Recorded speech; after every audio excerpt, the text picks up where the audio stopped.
Vicki, will you please call roll? Amy Reeves. Here. Allison Ritchie. Here. Mike Wright. Here. Stacy Pruitt. Here. Jennifer Statler.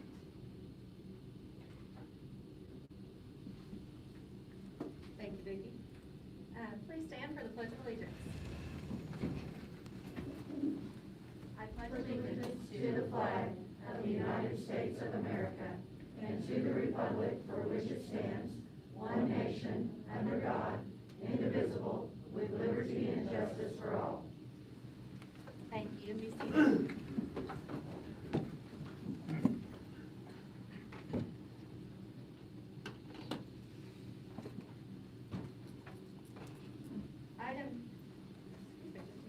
Item 3.01, opening remarks by presiding officer or other board members.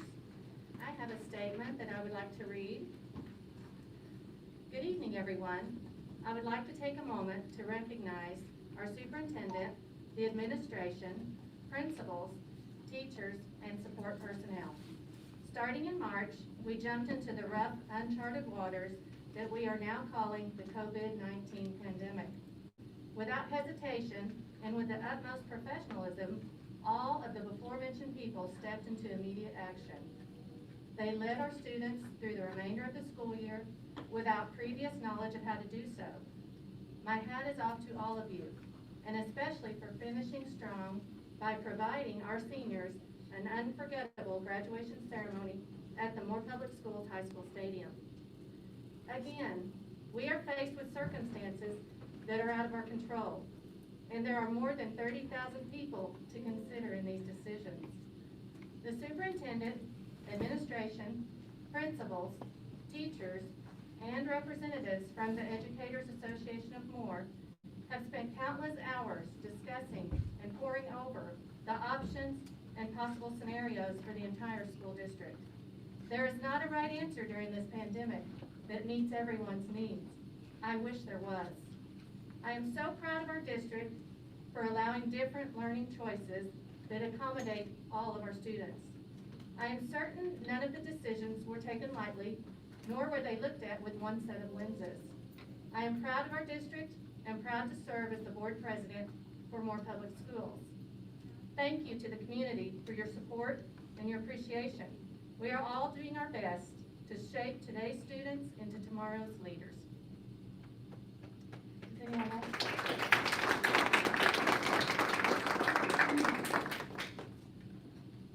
have a statement I'd like to make, but I haven't mastered the class. It's not fogging up, so it's okay.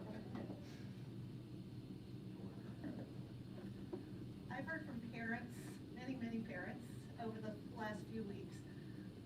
Some are concerned about children falling behind, missing out on the social emotional benefits of school, food insecurities, and a variety of other issues. I've also heard from parents who are genuinely concerned for the health and safety of their children, their families, and our community. This district has developed a plan that will meet the needs of both of those groups. While neither the in-person nor the completely virtual option is perfect, I'm proud to serve in a district that values input and has worked hard to provide choices for all 25,000 plus students and their families. Moore Public Schools is the largest employer in the city of Moore. At a time when unemployment is up, jobs are scarce, and food bank lines are frequented at very high rates, I'm proud to serve in a district that is also committed to safely bringing employees back to work. Again, this is not ideal. It is not what any of us would choose, but it is where we are due to this pandemic. Just as healthcare providers, grocery store employees, truck drivers are vital to each of us during this time, I believe more school employees are even more so. I have a 29-year-old with profound disabilities. She spent 19 years in Moore Public Schools. Paraprofessionals and teachers helped us raise our child. Some of you in this room have fed her. You have wiped Cheetos off her fingers, and you have comforted her when she cried. I know the value of what you do. This group is charged with educating and caring for our most precious commodity, our children. This group is essential. I am proud to serve in a district that has some of the best essential workers anywhere. I do not expect any of us will walk away from this meeting satisfied. I just hope that we all walk away with the satisfaction of knowing that we live and work in a great community, and that we can lead by example by voicing our opinions and disagreeing with others in a very respectful manner. Thank you.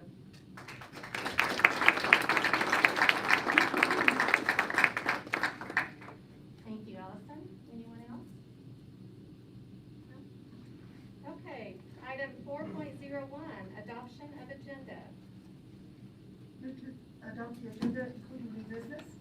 Second.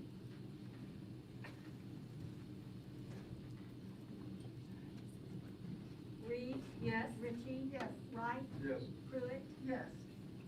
Motion passes 4-1. Item 5.01, superintendent's report.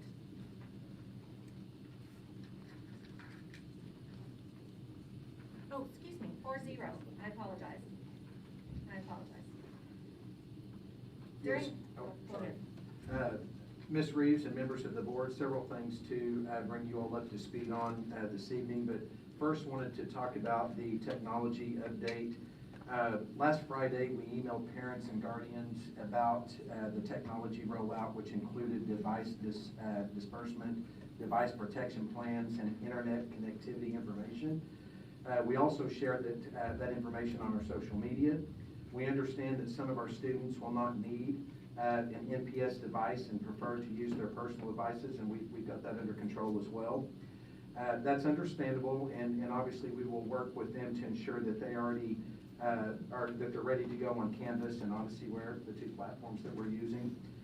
For our students who will need a device, we have various plans for disbursement dependent upon grade level and enrollment in traditional in-person option 1 or virtual online option 3.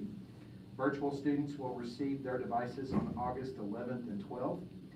We will have another round of device disbursement for our virtual students who enrolled past the deadline, and so we're going to take care of that 2 different ways. So parents that are watching or listening in, please be patient with that process. The technology department will work with the virtual principals and send out information soon. Our students who are enrolled in traditional in-person school will receive their devices by August 25th, and our junior high schools will be completed by September 3rd. Just a reminder that the one-to-one initiative for our 7th through 12th grade students, the technology, both IT or instructional technology and technology have done a phenomenal job in orchestrating that, and we're looking at almost 13,000 devices deployed the first couple of weeks of school. So very proud of their work in that initiative.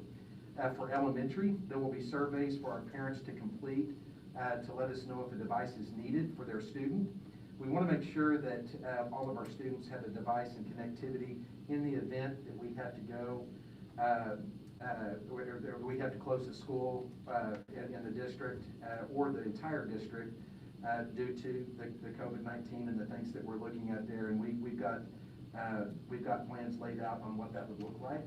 And so our elementary students will be taken care of in the very near future, and surveys will be coming. So ask that the parents please take 5 minutes to fill that survey out and get it back to their schools or do that online.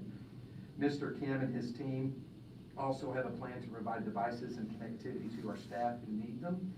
And we sure appreciate the technology and ed tech departments, Jim Kim and Brandon Wilmard, and their teams for all their hard work. They had been working since March 13th in anticipation for what was to come. So very proud of them and their groups.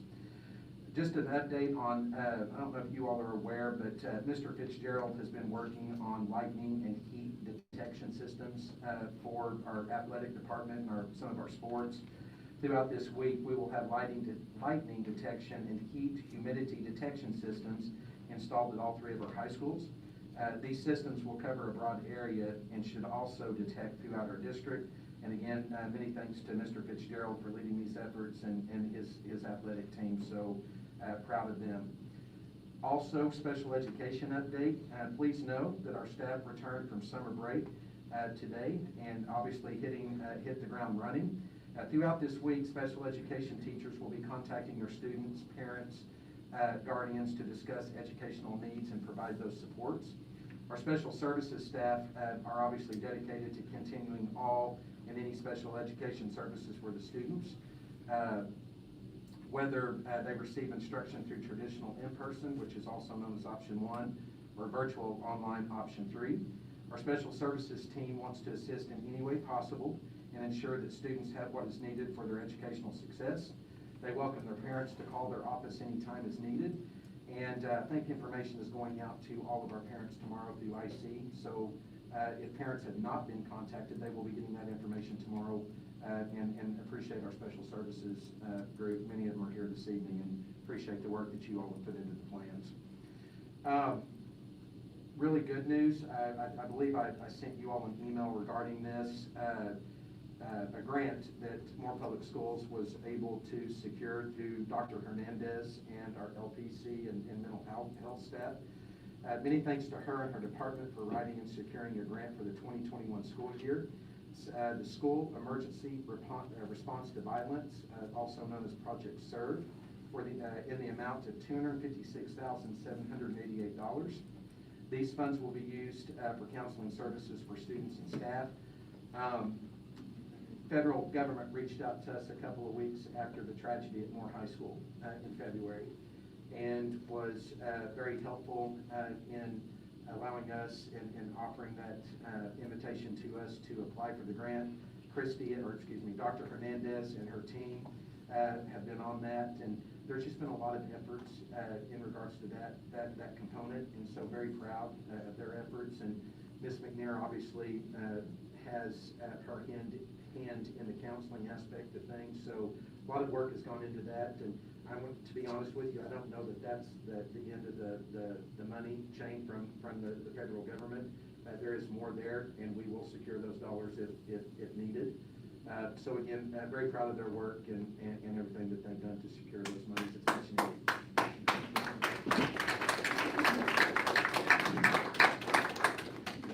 And then to the community, on behalf of myself and our Board of Education members, we want to express our great appreciation to everyone who has reached out via phone call or email to share input and opinions.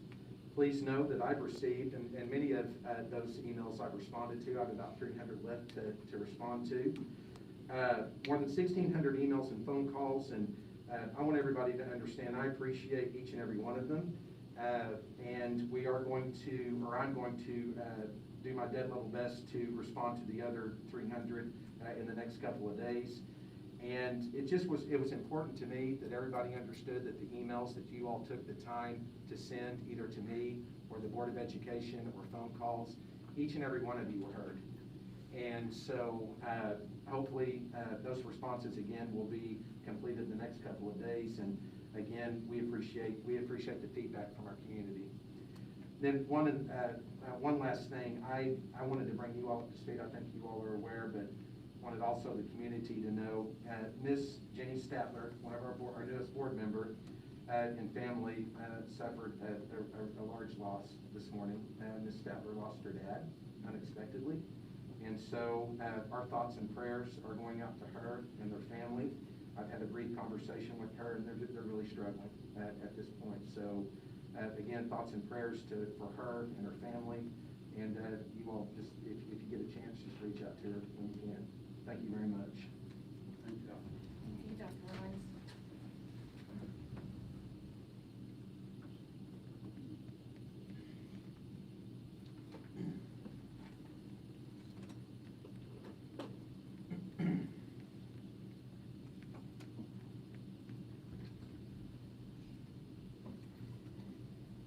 Item 6.01, community involvement.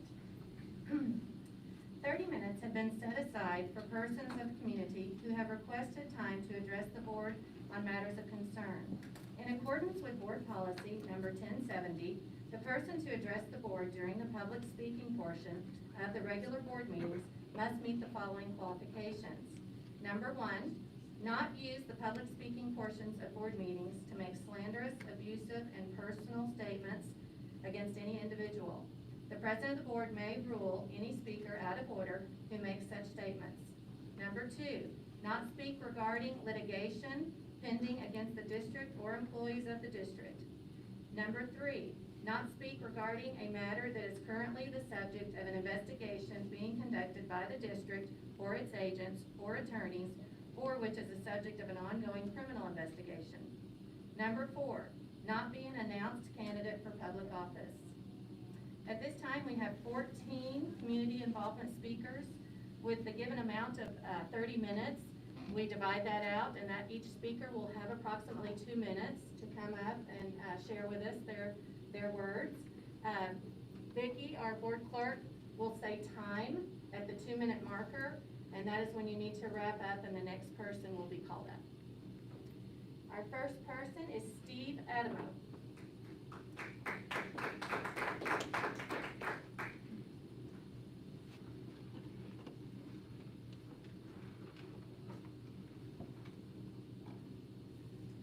Good evening, Ms. Reeves, Dr. Roline, the board. Thank you for giving me a few minutes to address the board and the administration. I speak tonight as an alum, as a parent of a 2020 graduate, and as a parent of an incoming freshman at Westmore High School, and as a community volunteer that has served the district for years, because I genuinely love this district. I know that this is a very difficult situation.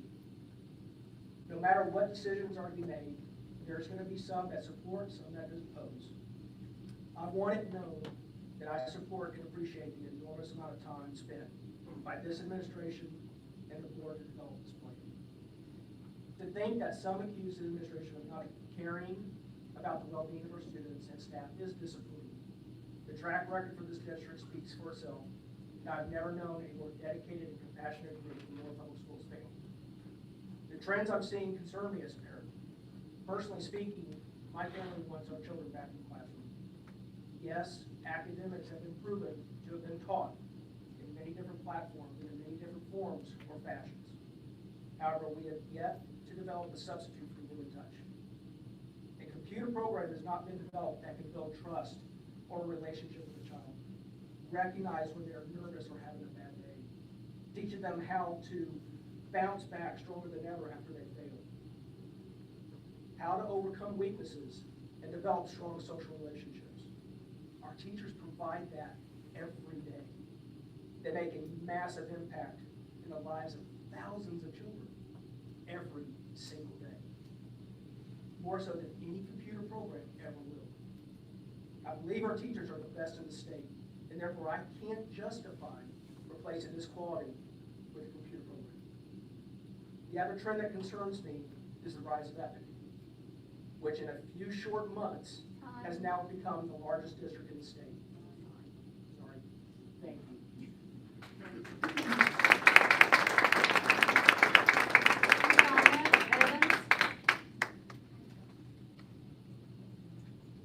had more than 2 minutes, Glenn, but anyway, quickly, thank you to all the administrators and the board, because I know you have been working in a very difficult situation.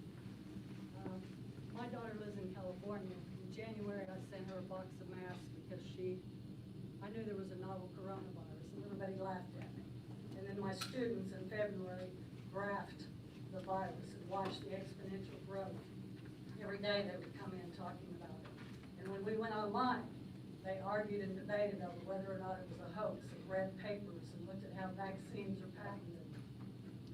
I'm very stressed out about going back to work, because today I listened to a teacher tell me about her heart problems, another one tell me he had a kidney transplant, and another one tell me about some esophageal problems. And all of them were terrified to walk into the classroom. They were there, they put on a good face.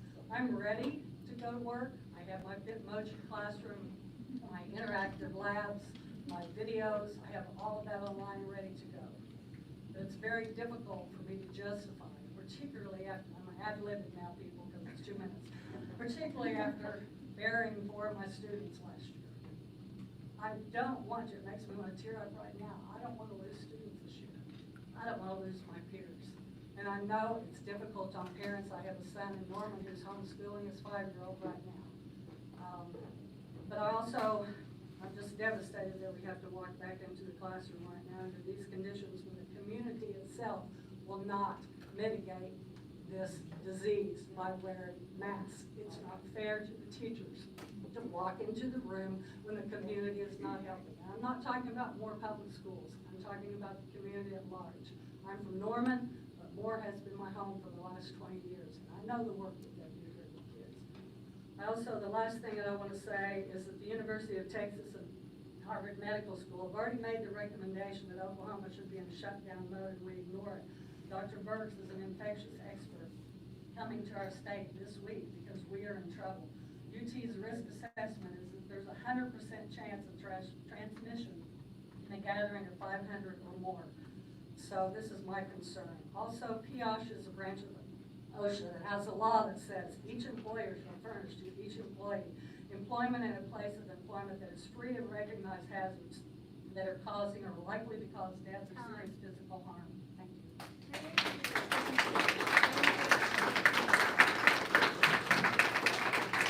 Thank you. Dan Merck? Or Mork?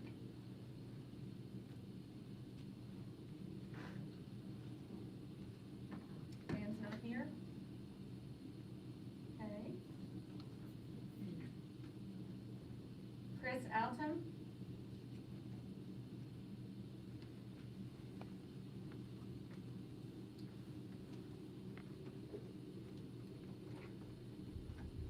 Thank you very much. I'm going to be probably less than 2 minutes, but I really do appreciate you allowing me the opportunity. First of all, thank you all to the administration, the staff, and everybody here that was able to put a lot of time and effort into this plan. I know there's no way that there was 100% consensus. I know you guys had spent a lot of time and hours coming up with something that would work best for everybody. Personally, I'm 100% in support of the plan that you guys put together. I believe that it's very important for the kids to get back in the classroom.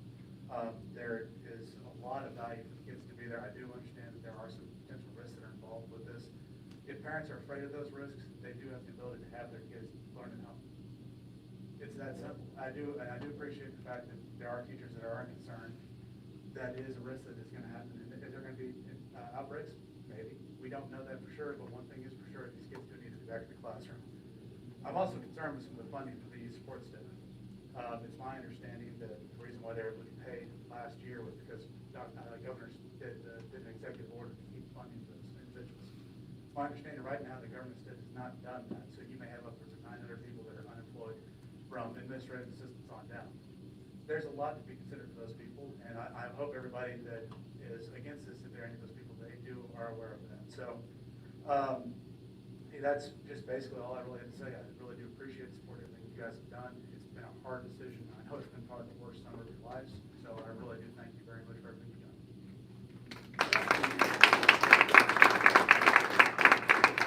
Thank you. Chris Altum? Oh, sorry, next one. Madeline Altum.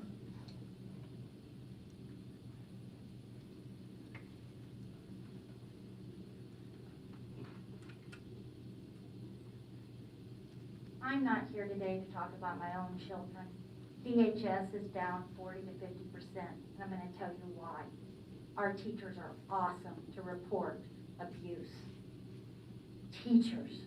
My grandmother was a teacher. My great-grandmother was a teacher. My dad was a teacher. Thanks for rolling your eyes at me. Guys, we are in support of you. We love you. We want to do everything we can to help you and our children. I have called numerous people on this board and said, this is a plan. It is not perfect. But when was the last time we had a pandemic, ladies and gentlemen? But I can tell you this and more. We have band together over and over again, and we have done it right.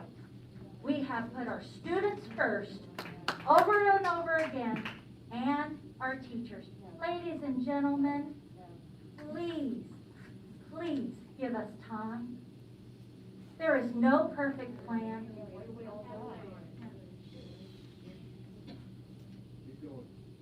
Ladies and gentlemen, I have worked every day since this pandemic. And let me tell you, I'm going to continue to work because I own 12 houses. And I am going to pay my taxes so we can have the best district. Ladies and gentlemen, we live in the best district in the state. And I would like to tell everyone, teachers, cafeteria workers, everyone, thank you for showing up for our children every day.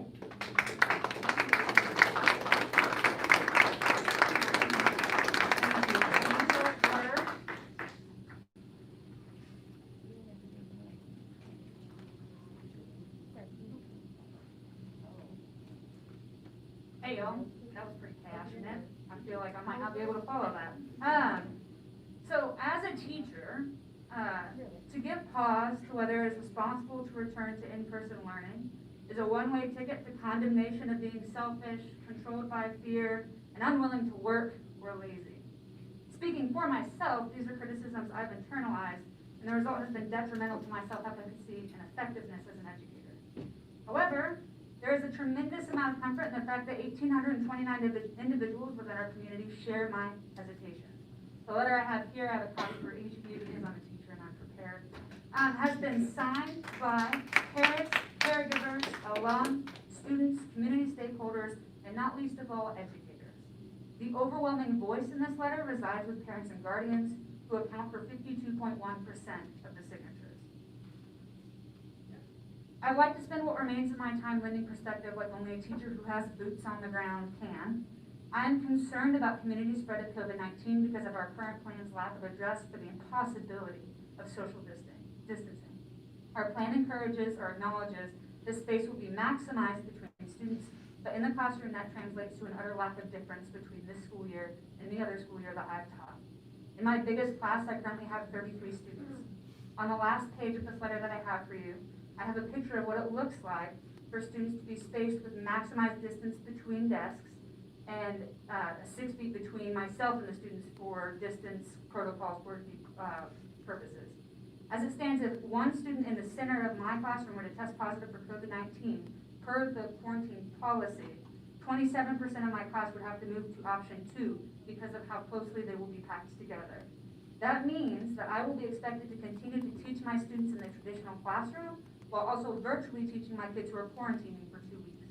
If my time online teaching in the spring taught me anything, it's that students cannot guide themselves through a lesson online without a constant teacher support live there ready for them. Time is up. Thank you. Wouldn't you like this? Do I have permission to approach the bench? Jennifer Shofrat.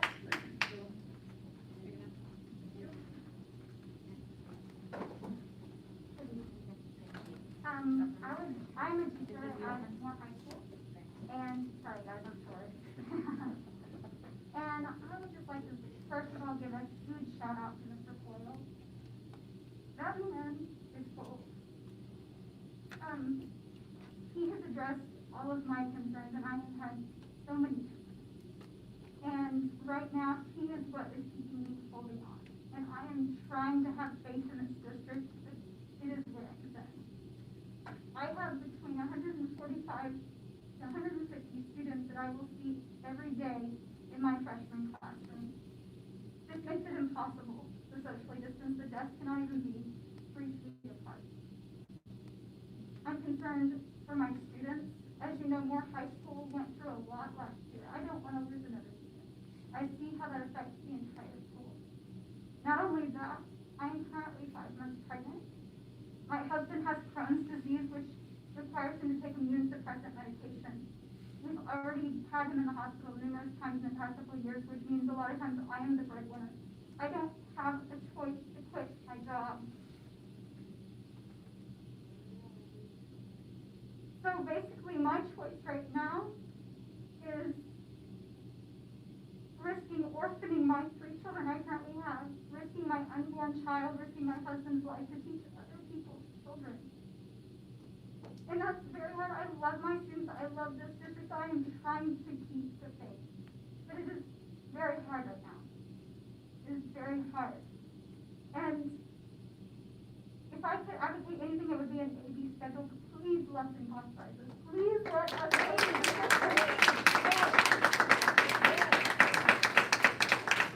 Please don't make me have to make the decision of just choosing to teach someone else's children or orphaning my own. Please don't put me in that position. That's all I ask.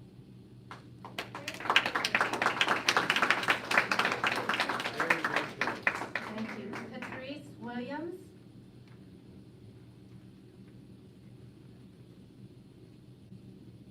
I like the choice idea. We have choices every day in life, every one of us. Every person makes a choice to get in their car and go to work, or not. Except some of us that lost our jobs during the, got laid off because of the pandemic and we couldn't go to work. we wanted to. Teachers have choices. They can go to church, go to school, or they cannot. It's a choice. It's a choice. My children can't learn, like the one gentleman said, you need that personal interaction with teachers and students. I respect teachers. I respect their feelings. I don't agree with a lot of it, but I respect their opinions. But to just shut it all down to virtual is ridiculous, in my opinion. Me and my husband are on 2 different platforms. I'm for homeschooling, not virtual, homeschooling, real homeschooling. He's not for it, so my son will be going back to school. But we make choices every day. Whether you're a teacher, a parent, we make decisions. The choice is ours whether to go to school or not, whether you're a teacher or a student.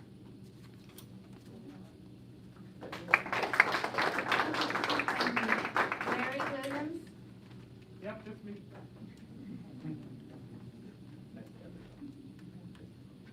I do appreciate you all. I do appreciate all the teachers here, all the faculty and everything that you've done. We do have a 3rd grader that goes to school, and he has sorely missed his teachers. His teachers have sorely missed him. He's missed all his friends, and I do believe that is a part of learning. I do believe that is a part of growing up, is being around other people and learning how to get along with people, which is what we're trying to do today. It's important for their mental health. It's important to be social at school. And my son needs his teachers. He needs his friends. He needs his classroom. I don't envy any of you for having to try to come up with any of this. I think it's probably the best plan out there.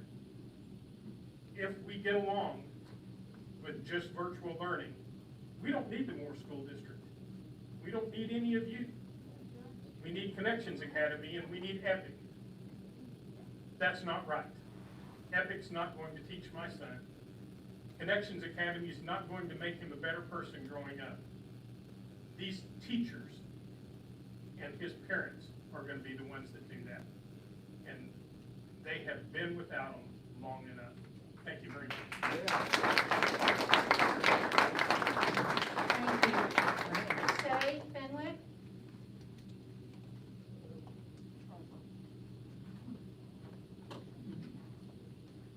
Hi folks.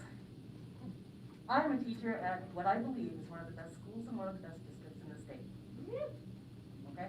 I teach at Moore High School. I teach senior English. We had a year.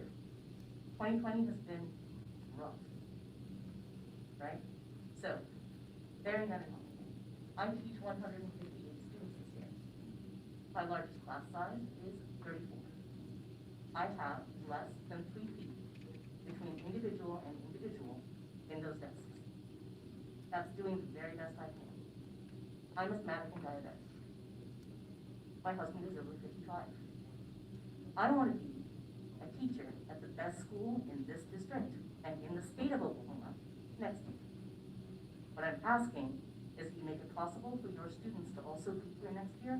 And do you make it possible for me and my colleagues who every day stand between your kids and harm? I'm hesitating. I would ask that you respect that. I thank you very much for the very best work that you have done. I would like to suggest that we look at an AB schedule, which does provide for in-person instruction, but minimizes class sizes so we can put 6 feet between each one of those kids. Because we love them. Let's be honest, we love our kids. That's why we come to school every day. Right? That's why you send them to us. That's why you don't send them to us. Let us keep doing our jobs. Thank you. I do have time. Thank you. Leslie Bonebreak?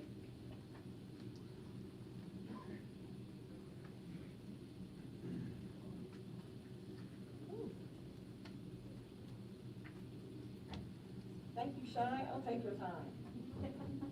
Hi, I'm Leslie Bonebreak, and hello, Moore Public Schools Board and Dr. Romine. It's good to see you all again, and I am proud to say that I live in the best school district in the state of Oklahoma. I am so proud and lucky that my students go to school here, because I know that every one of the teachers loves them and wants the best for them. So in exchange, I expect to take care of my teachers. We're already in a teacher shortage. We're not getting back good teachers, and some of them, it's worth retiring right now because our lives are on the line. I'm wearing this horrible face shield that I can't see out of. I have a mask, and that's because I'm double immune compromised. And to this morning, the CDC said this is 90% effective. I would hate to have to teach in this to protect myself and my families. Okay? Well, I got some time here. Let's see. I mean, let's go back to my notes. There are a list of 6 major demands for the opposition, mainly going to an A/B schedule for teachers that are willing to go into the class, but definitely delaying school so we can format that kind of thing for 2 more weeks. I think we need that at a time we've had since March, this horrible, endless spring break, which I'm with some other parents, I'm tired of having my kids at home too. It's okay to say that. But we needed to have plans for the best and worst case scenarios, right? It's a really broad brush and nothing's gonna make us all happy. But right now, sticking, how many, 30,000 students into buildings possibly, with all of our staff and teachers who may or may not already be affected, that's going to just compound the problems and puts us at risk. Because we all know that 1 death of a child is too many for this problem. All of our children have been home since March, have only been out in the woods for an entertainment or somewhere to go. And they're desperately chomping to get to school. I know that if we open schools up this Thursday, that we're gonna close in less than 2 months. Thank you. Thank you. Tommy Morris?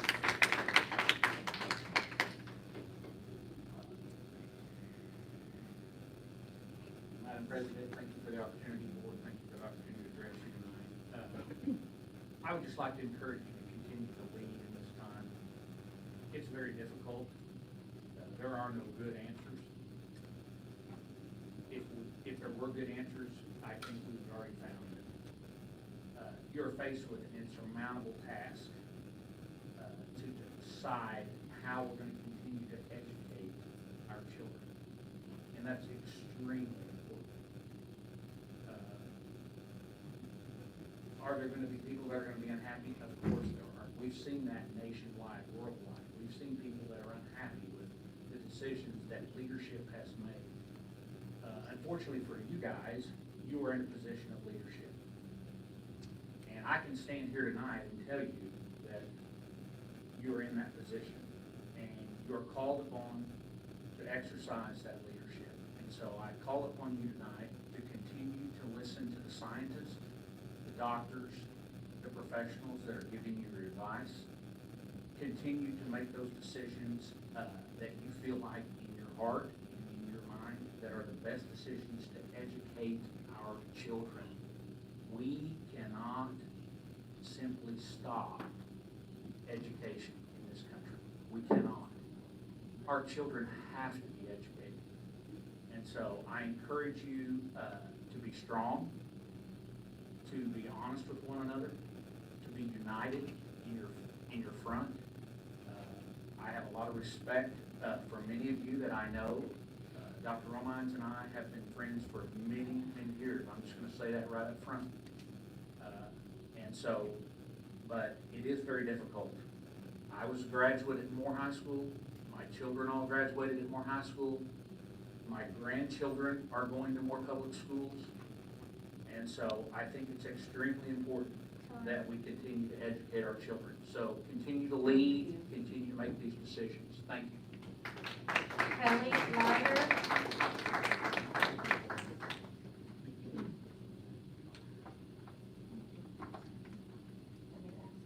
Is there a medical doctor in the house somewhere in here? We're okay?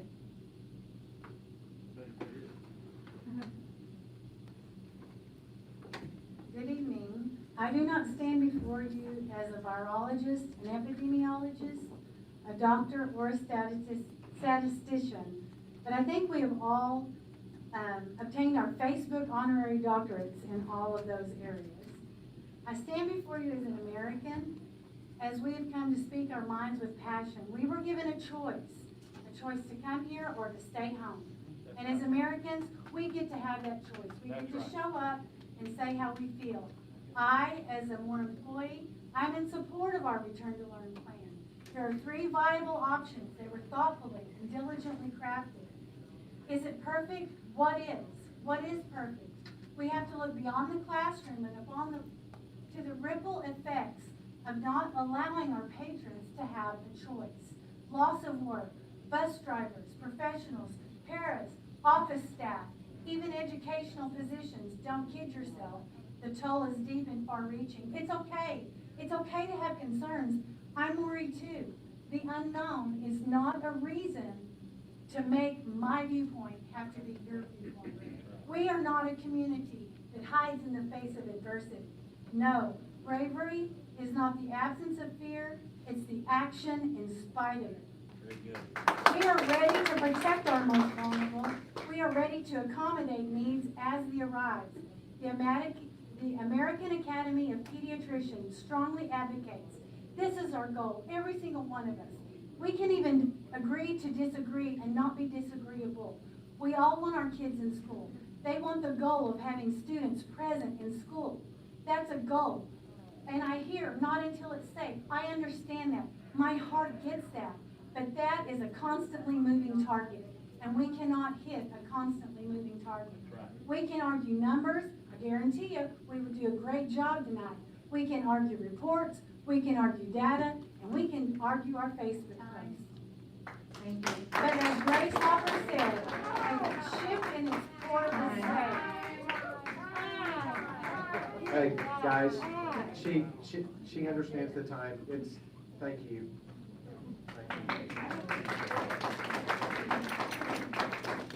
Matt Purser?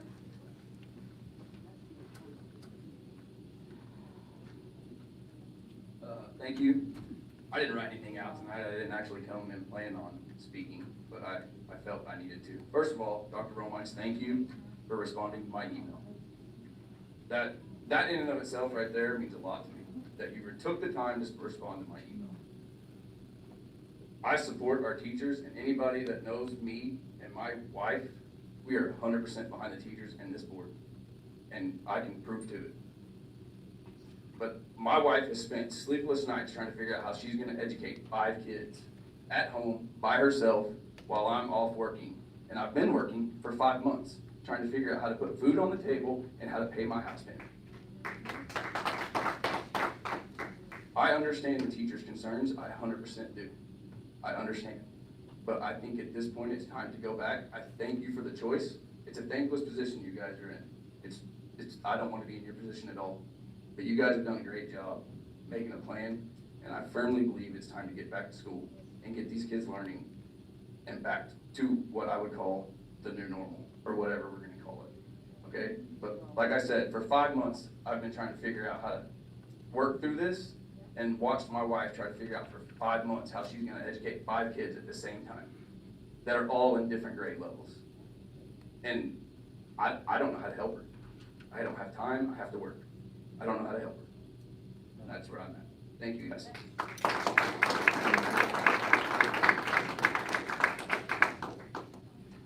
Item 8.01, consent agenda.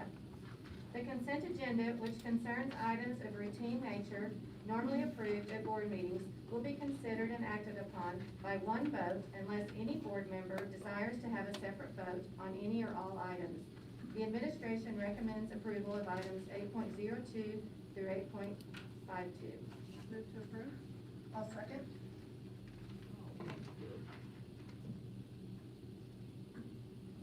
Reeves? Yes. Ritchie? Yes. Wright? Yes. Pruitt? Yes. Motion passes 4-0. Thank you.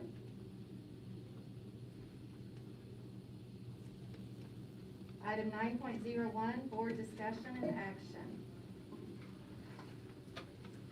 Act upon authorizing the superintendent of schools, that's correct. Act upon authorizing the superintendent of schools to implement all emergency actions and approve purchases over $20,000 that are necessary relative to any emergencies caused by the COVID-19 pandemic during 2021 school year. Second?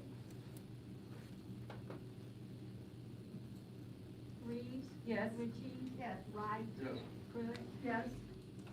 Motion passes 4-0.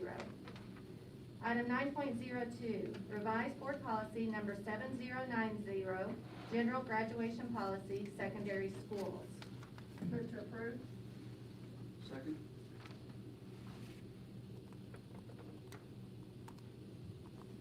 Reeves. Yes. Ritchie. Yes. Wright. Yes. Pruitt. Yes. Motion passes 4-0. 9.03, revised board policy number 7260, online instruction. Act upon revisions to board policy number 7260, online instruction. Changes made based on the return to school plan beginning with 2020-2021 school year. Move to approve. Second.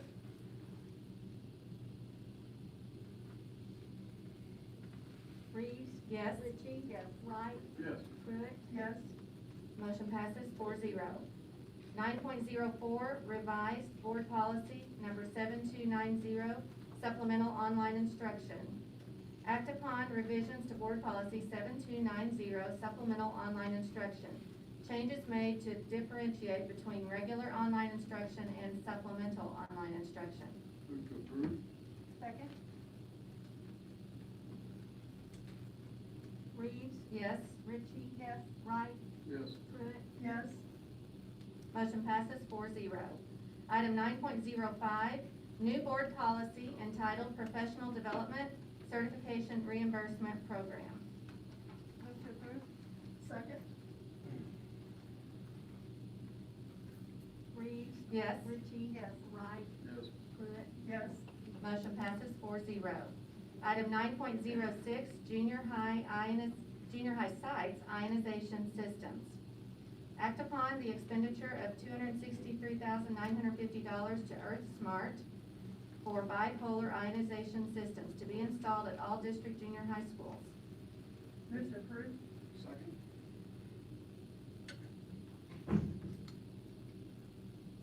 Reeves. Yes. Ritchie. Yes. Wright. Yes. Pruitt. Yes. Motion passes 4-0. 9.07, elementary sites ionization systems. Move to approve. Second?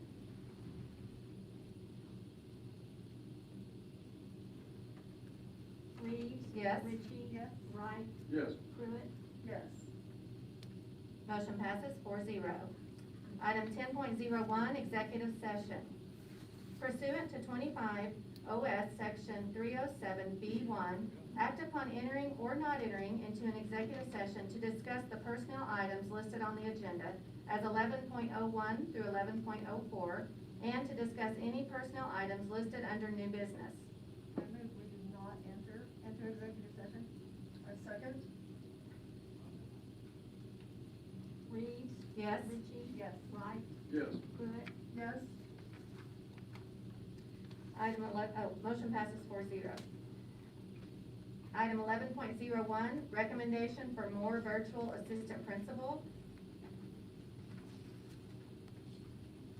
Act upon the recommendation of Shauna Wilson for the position of more virtual assistant principal. Move to approve. I'll second. Reeves. Yes. Ritchie. Yes. Wright. Yes. Pruitt. Yes. Motion passes 4-0. Item 11.02, recommendation for Child Nutrition Office, CNO, Assistant Director. Act upon the recommendation of Tara Marlborough for the position of Child Nutrition Office, Assistant Director. Move to approve. Second. Reeves. Yes. Ritchie. Yes. Wright. Yes. Pruitt. Yes. Motion passes 4-0. 11.03, recommendation for Westmore High School head boys golf coach. Act upon the recommendation of C.W. Cook as the Westmore High School boys golf coach. Move to approve. Second.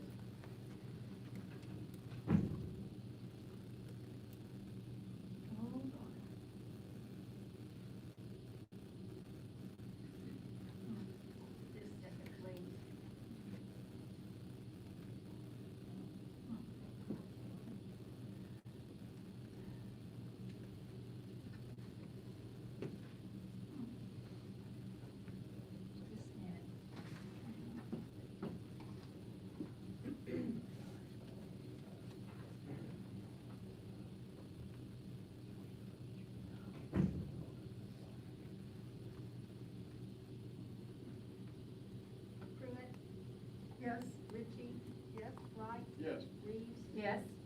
Motion passes 4-0. Item 11.04, personnel agenda.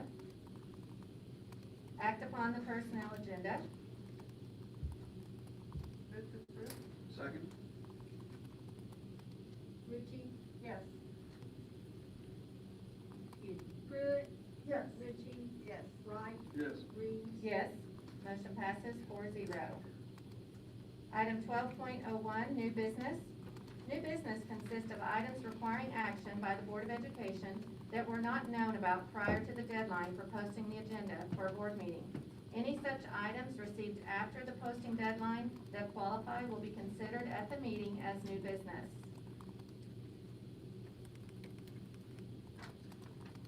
Recommend for board approval certified resignations. We have 6 people. Move to approve? Second? Pruitt? Yes. Ritchie? Yes. Wright? Yes. Reeves? Yes. Motion passes 4-0. Recommend for board approval certified leave of absence. We have 1 individual. Move to approve. Second? Pruitt? Yes. Ritchie? Yes. Wright? Yes. Reeves? Yes. Motion passes 4-0. Recommended for board approval support resignations. We have 8 people. Move to approve? Second. Pruitt? Yes. Ritchie? Yes. Wright? Yes. Reeves? Yes. Motion passes 4-0. Item 13.01, adjournment. Move to adjourn? I'll second.